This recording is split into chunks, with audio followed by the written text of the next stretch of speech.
आप लोग भी विचार करें और अपने आप में एक निर्णय करें। आपको गुरु चाहिए या ज्ञान चाहिए?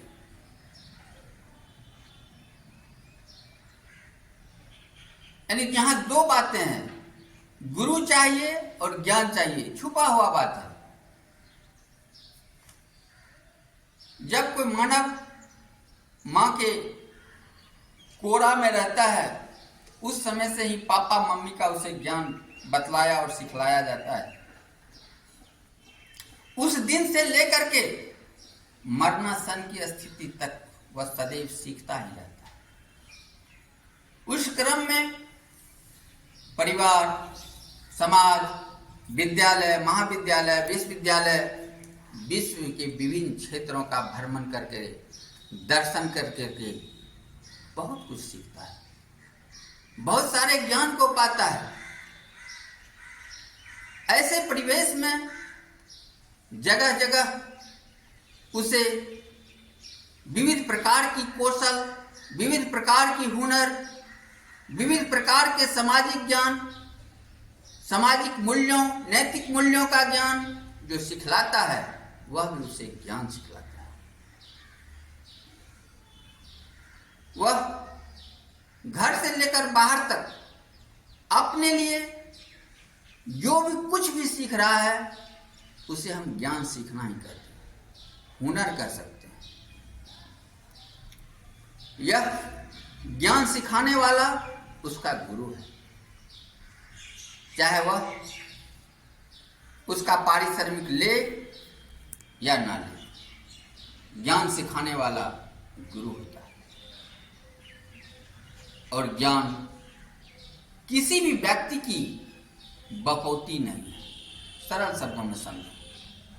यह स्व अभिप्रेरित भी होता है, अर्थात आपने जो जिंदगी में सीखा है, उस अभिप्रेरित यानी उस पूर्व के अनुभव के आधार पर जो एक नए कार्य को कर रहे हैं, उससे जो अनुभव प्राप्त कर रहे हैं, यह आपका विशेष ज्ञान है। इसीलिए यहां पर चुनना होगा, आपको ज्ञान चाहिए या गुरु चाहिए। तो हम गुरु भाई, गुरु बहना, यह विचार करें। अगर गुरु चाहिए तो समर्थवान गुरु चाहिए, ज्ञान चाहिए तो लौकिक जगत की ज्ञान नहीं, अलौकिक जगत की ब्रह्मांडीय ज्ञान, ईश्वरीय ज्ञान, अर्थात आध्यात्मिक ज्ञान। इस आध्यात्मिक ज्ञान को पाने के लिए जिस गुरु की जरूरत है, वह बहुत सारे लोग देहिक को भी मान रहे हैं और ईश्वरीय को भी मान रहे हैं। हम शिव शिष्य मनोज कुमार आपको ईश्वरीय गुरु के रूप में शिव गुरु को आध्यात्मिक गुरु बनाने का अनुरोध करते हैं। आप दैहिक गुरु को भी अगर बनाएंगे तो जिस तरह एक जंजीर का चैन एक छोर से दूसरी छोर तक जाने में कई कड़ियों के मिलन से एक जंजीर बनता है, उस तरह आपने जिस व्यक्ति को बनाया है दैहिक गुरु को अपना आध्यात्मिक गुरु, अब पता कर लीजिए पहले कि उस व्यक्ति का गुरु कौन था, उस व्यक्ति का गुरु कौन था, और पीछे खिसकते जाइए इतिहास की ओर, और तब पता चलेगा। या तो जाते जाते कुछ वर्षों के बाद पता ही नहीं चला कि उसका गुरु कौन था और आप रुक जाएंगे। मैं यहाँ पर आपको एक सलाह देना चाहता हूँ। इस संसार में 380 करोड़ वर्ष पहले जब जीव की उत्पत्ति हुई थी, उसी दिन शिव की उत्पत्ति हुई थी। उससे पुराना कोई गुरु नहीं है। इसीलिए जगत गुरु शिव आदि गुरु कहलाते हैं। और उसके द्वारा अभिप्रेरित हम मानव जो अपने आप को ज्ञानी समझने लगते हैं, दूसरों के बीच चमत्कार दिखाने की बात करते हैं या उद्घोष करते हैं कि मैं सब कुछ तुम्हें दिला सकता हूं, मुझ में वह क्षमता है, सचमुच उस गुरु की दया है। आप तत्काल कर भी सकते हैं। अपने कोटे से जो पुण्य अर्जन किए हैं उसके द्वारा उस प्रताप से, पुण्य प्रताप से आप उसे लाभ पहुंचा सकते हैं। आपको जो शिव ने सामर्थ्य दिया है आप दिखा सकते हैं, यह देही गुरु का कमाल है।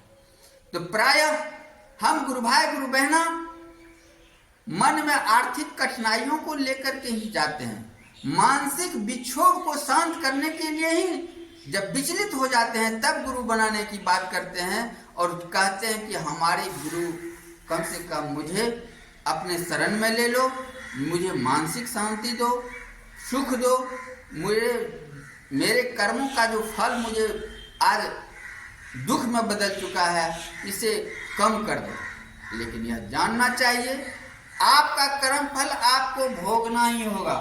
उस गुरु की सामर्थ्य एक है जो कि तिरोहित कर सकता है और आप उस कर्म फल से मुक्त हो सकते हैं।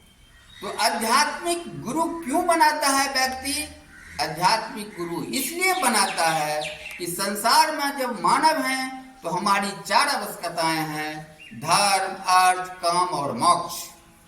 तो 3 आवश्यकता तो दैहिक गुरु और अपने पुरुषार्थ के बल पे पाया जा सकता है, लेकिन चौथी आवश्यकता जो मोक्ष की है, यह मोक्ष उस गुरु के ज्ञान के बगैर, उस गुरु की दया के बगैर संभव नहीं है। यह मोक्ष अर्थात जन्म मरण के चक्र से छूट जाना ही मोक्ष है। आध्यात्मिक ज्ञान अर्थात आत्मा के रहस्य के ज्ञान को पाना ही आध्यात्मिक ज्ञान है। इस तरह हम गुरु भाई गुरु बहना या विचार करें, ज्ञान चाहिए, अरे ज्ञान चाहिए नहीं, ज्ञान सबके पास है। अपने अपने सारी व्यवस्थाओं को जुटाने के लिए जिस भी परिवेश में है, जिस देश में है, जिस वातावरण में है, सबके पास ज्ञान है। आध्यात्मिक ज्ञान की बात है, अर्थात इस आत्मा के रहस्य को जानने का ज्ञान।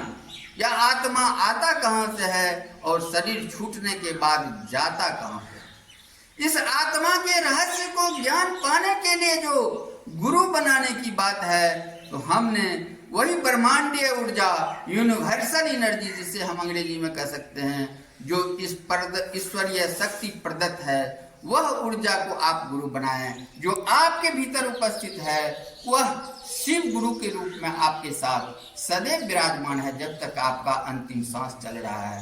उसको गुरु बनावें, उसको इग्नोर ना करें, वह ऊर्जा को आप गुरु बनावें। अर्थात यहाँ पर गुरु चाहिए नहीं, गुरु है, गुरु को पहचानना है। गुरु, अभी मैंने एक बात बोला था, आपको गुरु चाहिए कि ज्ञान चाहिए? अरे गुरु है, गुरु पहचान करने की आवश्यकता है। आपके पास सदैव गुरु है, आप मान नहीं सम्मान दें, आप गुरु से अभिप्रेरित होकर के ज्ञान लें, उनके आदेशों को अपने आचरण में उतारें। इस प्रकार आपको जब अपने गुरु से ज्ञान की ऊर्जा उतरनी शुरू हो जाएगी, आप में जब ज्ञान उतरना शुरू हो जाएगा, तो आपके लिए इस संसार का कुछ भी सूक्ष्म से सूक्ष्म, अस्थूल से अस्थूल ऐसी कोई भी चीज नहीं है जो आप नहीं जान सकते। लेकिन ज्ञान अथाह समुद्र की तरह है, कोई पूर्ण भी नहीं हो सकता।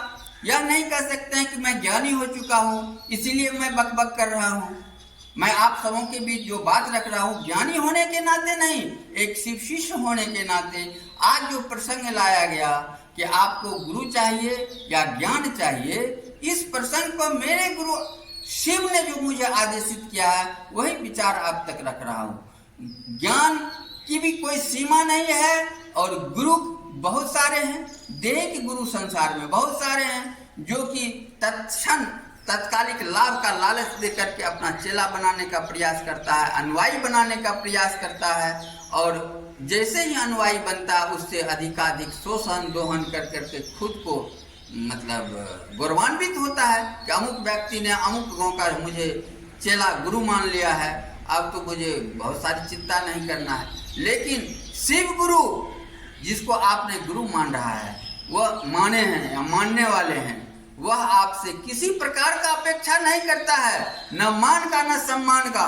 बस आपको अपने गुरु को खुद मान देना है, सम्मान देना है, अपने गुरु से ज्ञान पाना है और उस ज्ञान से अपने भी लाभ लेना है और इस जगत के हर एक प्राणी को अवगत कराना है कि शिव गुरु हैं, शिव जन जन के गुरु हैं, शिव आज भी गुरु हैं, शिव जगत गुरु हैं, वह आपके भी गुरु हो सकते हैं। अमुक बातों से जन जन को जोड़कर जुड़ने और जोड़ने का कार्य करना है, खुद जुड़े रहना है और जो व्यक्ति आज तक शिव को गुरु नहीं माना है उनको भी इस प्रसंग में जोड़ना है।